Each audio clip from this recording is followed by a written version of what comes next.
4. The Hollow Ones. Jonah sprinted down the warped hallway, his pulse hammering in his skull. The doors yawned open on either side of him, their void-like interiors with something unseen. He didn't dare look inside. He knew, deep in his bones, that something was in there, watching, waiting. The dragging sound followed him, not hurried, not rushed, just steady, relentless. Jonah's breath came fast, ragged. The air was colder now, thick with the weight of something just out of sight. The hallway seemed to stretch and bend, the lights overhead flickering in chaotic bursts. Then a new sound, a second set of footsteps, not the dragging. These were sharp, deliberate, just behind him. Jonah's stomach clenched. He didn't look back. He couldn't. A door slammed shut behind him, then another. A chain reaction of slamming doors, closing one by one. Boom! Boom! Boom! Racing toward him. The walls trembled. The overhead lights buzzed violently, casting long, jagged shadows. Jonah spotted a turn ahead, a sharp corner that led somewhere deeper into the facility. He pushed forward, lungs burning, his legs screaming in protest. Then he felt it.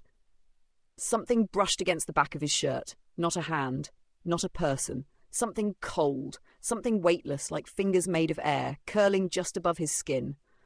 Jonah sucked in a sharp breath and dove around the corner. He stumbled, catching himself against the wall, barely managing to keep his balance, his vision blurred, his chest rising and falling in sharp, panicked bursts.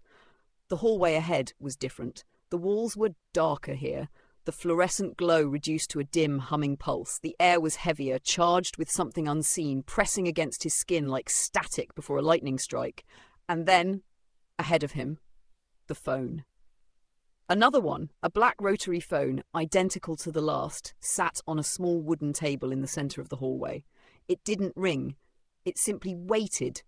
Jonah swallowed hard, his mind a storm of panic and desperate logic. The last phone had connected him to something aware. But what if this one was different? What if this one told him how to get out? Behind him, the dragging sound resumed. Jonah stiffened. It was closer now. His body moved before his mind had fully decided. He lunged forward, his fingers closing around the cold plastic receiver. For a moment, nothing. Then, a click. The line connected. Jonah held his breath. His knuckles were white against the receiver. The silence on the other end stretched impossibly long. Then, at last, a voice. Not a whisper this time. A woman. Soft. Almost familiar. "Jonah!" His chest clenched. "Who?" His voice cracked.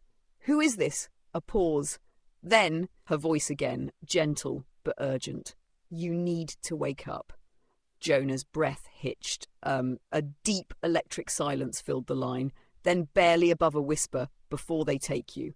The lights died, everything went black, and something breathed against his ear. This chapter is longer, about 7 minutes, letting the